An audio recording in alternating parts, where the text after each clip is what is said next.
movie is kind of like a fever dream, like of the worst possible scenario of kind of entering into adulthood, fears of finding a home, fears of raising a child, fears of, a committed relationship.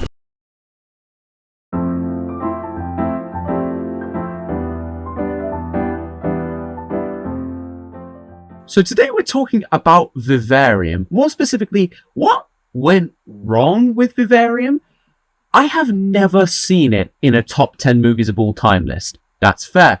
I've also never seen it in a top 10 horror movies of all time, which surprises me from a conceptual standpoint, because conceptually the movie is brilliant, but in execution it's disappointing. Why is that? Well, the movie starts off in a really interesting way. I've just kicked the camera.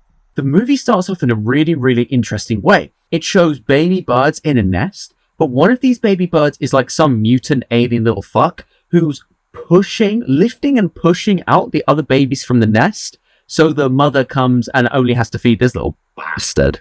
It's like what cuckoos do, laying eggs in other birds' nests, so they have to raise their kids and stuff like that, but it's different because this is clearly like a fucking weird bird. Like, I've probably put it on screen already, but if I haven't, here's said fuck-ass bird. This opening sequence tells you the story of the whole movie, which is a really, really interesting concept. And I think it's a concept that you understand even when you haven't seen the rest of the movie. I sat watching it thinking, I see where this is going. Yet, that wasn't the problem I had while watching it. We're then introduced to the two main characters, the guy and the girl. I'm so ashamed I can't remember their names, and I didn't think to even look their names up before I made this video. I know one of them's played by Jesse Eisenberg. Hashtag, what is he doing in this video? These guys, they're a nice, sweet couple. They go to look for a house together, and they end up in this weird, real estate agent's place with this weird guy called Martin, who is one of the creepiest, most off-putting characters I think I've ever seen. I don't see it spoken about enough how off-putting that dude actually is. If you know, you know. I would also recommend watching Vivarium before you watch my video. Not often is it that a creator tells you to go away and do something else, but in this example, if you haven't seen Vivarium, go away and watch it. It's important. Listen, you probably won't like it, but it's a really important film to watch from a conceptual standpoint. I don't even know what that means, to be honest. Just go watch it. Martin leads our young couple to the town that has just totally slipped my mind. I'm doing this with no notebook. Yonder. So Martin leads our young couple into Yonder, which is the real estate development place where they're going to be moving in. Interestingly, and this is where the concept of the movie really starts to shine. Yonder is a liminal space. It's like a dream core world. Like this sort of thing, or this sort of thing, or this sort of thing, or this sort of thing. Imagine I hadn't edited anything into my hands there. I would have looked like a crazy person. But Yonder isn't just a liminal space. It's literally a parallel dimension.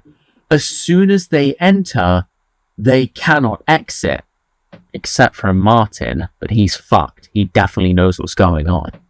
And the really interesting thing about Yonder is that you can tell it's fucked when they first go in. Look at what happens with the clouds when they turn the corner. That is so dope, I can't even tell you. I actually noticed that upon first watching it, and I was like, yo, we are in for a treat. But we won. Martin shows these guys the house that's like the most basic regular house ever. That's the point. Every house literally looks like that. It's identical and it goes on seemingly endlessly. And then mid-conversation, Martin turns around, fucks off, takes his car. Hideous car, by the way. Hideous car. And he just fucks off somewhere. And they don't even, there's no tire tracks. He must have left quickly, but there's no tire tracks. It's some bullshit he was on. But here's an example of something really creepy he did as well. Do you have children? No, and not yet. No, not yet. So our main characters naturally think, well, okay, he was creepy. I hate the house anyway. I'm getting out of here. Of course, infinite loop. They can't go anywhere. What are you going to do? They try and drive around and around and around. Surprised they didn't kind of get the point of what was going on earlier on. It took them running out of fuel to fully realize they weren't getting out. That's a really unfortunate thing they allowed to happen because the car may have come into use later on. So they resort to walking. They climb over fences and fences and fences and find that, yep, it's really an infinite loop. The one light they find on in a different house after an hour or 2 or 3 of searching turned out to be, you guessed it, their own light. It was a loop. At this point, to be honest, I'd probably kill myself. So what are they forced to do but live here? They're stuck here now. What are we going to do? Well, the plot thickens when on their doorstep, not on their doorstep, in the middle of the road, arrives some random baby. Now, let me draw your attention back to the start of the movie. Remember how that weird baby bird infested the nest and, like, fucked it up and even killed the mother bird? I'm not even going to say what I was going to say next. Anyone with half a brain can see where this story is going. This is a baby boy, but it's like bird almost. It does this weird thing with its neck.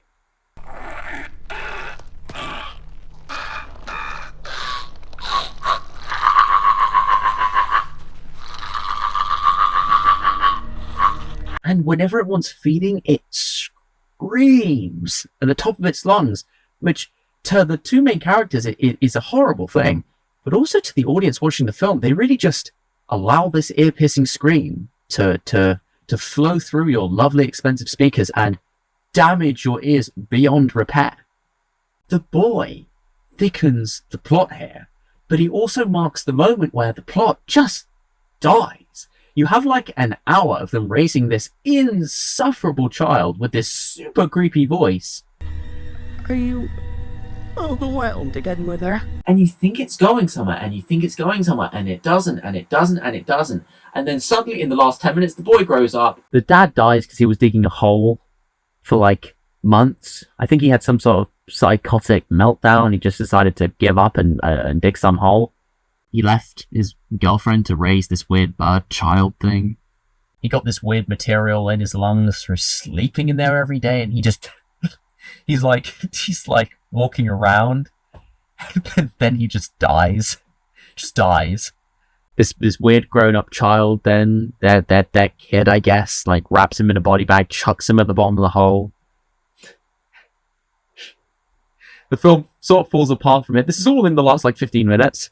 The girlfriend has become sick of the grown-up child who's like fucked, so she's like hits him with a wrench or something, to which he lifts up the sidewalk and climbs into a different dimension. She follows him in, slipping through the ground and finding loads of people in their same predicament.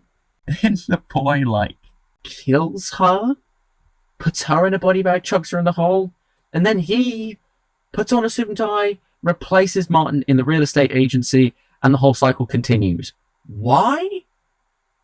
Who knows? So many questions about this movie. Again, if you haven't seen this movie before watching this video, you think I'm a crazy person. No, this movie does exist. So many questions. Yonder, why are there like loads of houses around them if this only happens to one person at a time? Could have just brought them to the middle of nowhere. They would have suspected a hell of a lot less. What is the boy? He's like part bird, and he watches this weird thing on the TV. But what is he?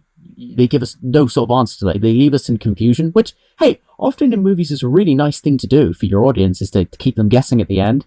It's kind of pissed me off because I know less than I did when I went in, and what I do know wasn't interesting enough to keep me gripped. Why real estate agents? Could they have not lured these people in another way? How many of these things are living at one moment? Is Yonder truly a different dimension? Is it on a map? Why do they, if they were on a GPS, if they had their GPS on, which kind of anyone would, where would they have gone on the GPS? Would they have just like vanished? Listen, at the end of Spider-Man Brand New Day, they show, as a post-credits scene that's leading up to Doomsday, they show Ned's Spidey tracker, which pinpoints Spider-Man's location, wherever it is, a last sighting of Spider-Man, and it's beeping in New York, and then suddenly, boop, it beeps somewhere else, like across the solar system, into a random bit. We're assuming that has something to do with Doomsday. He like teleports on the Spidey tracker. Is that what the GPS would have done? Because then you could have, like, gripped Martin and been like, broski, she's just fallen off the earth here. Why was Martin's car so disgusting? It was it was like a Nissan Cube, I think. God, it was bad. So what were the problems with this movie? Well, the problems were it had a concept that was almost too strong for the movie to exist within. The concept was brilliant. And it was so appropriate for what's going on right now. Even though Vivarium was made like years ago, I watched it because someone recommended it to me after I watched the Backrooms movie. They did recommend it to me as a really bad movie. I went into it with an open mind though. The plot stops partway through the film, ever picks up again, and they miss so many opportunities of really interesting things to do. By far the most interesting shots of the films were the shots of above the buildings. You could see the true scale of the environment they're in. And the shots of the sky with these weird clouds just spam me with that. I think maybe at the time they didn't realize what strength they were touching on that would be really built on with movies with like toys and background. I said toys, that's a really old film that I haven't even seen. I'm a really bad YouTuber for that. I'll make a video on that. But mainly things like Backrooms, these real liminal films. And all these little YouTube miniseries. You could have done a sort of Mandela catalogue thing where a person appears, but they're not quite right. You had a great concept, almost too great to the point where they let the rest of the movie just fall apart in front of you. It was one of those, hey, that was weird. Kind of don't care though. I love the opening. That was probably the most well shot part of the movie. And it told you what was going to happen. But then that happened, but kind of way too plainly, which is a very strange thing to say about what I would only assume is an alien movie. I would love to say Vivarium was a fun movie. If it was really bad, it should have at least been a fun movie. That's often a quality bad movies have. Take the Five Nights at Freddy's movie. Bad movie. A lot of fun, though. Maybe I should do a video on that as well. I'm going to stop talking to you now, but hey, I'm back, people. I'll be back again in the next few days. Hopefully, fingers crossed, if I don't drown in my morning cold plunge. Yes, the cold plunge there. Ladies and gentlemen, my name's Joe Pullman. Thank you so much for watching. You've been the best.